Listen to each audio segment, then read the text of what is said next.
In this video, I'm going to share to you on how you can create a page border in Microsoft Word. So let's get started. Go ahead in the Windows search bar and simply type Word. Click on Microsoft Word under the best match. Click on the blank document. Now once you are in this window, you just need to simply look at the ribbon at the top and you can find the Design tab. Click on that. Now under the options on the Design tab, you will find the Page Borders options. Click on that. And this window will appear borders and shading.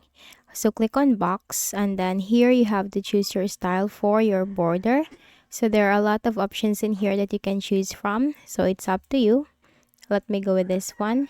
You also have the preview from here. For the color, you can change this. So click on this drop down arrow and choose the color that you want. For the width, it's up to you. You can simply choose from here for the width or the thickness of the border.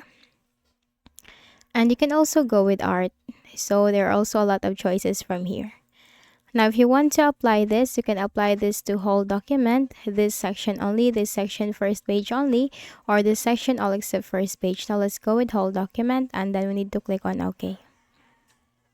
And now we have just created, and if I'm going to insert another blank page, this will also have the same border. Okay. Now, if you want to go, so click on design, page borders. If you want to go with art, you can simply choose your style from here.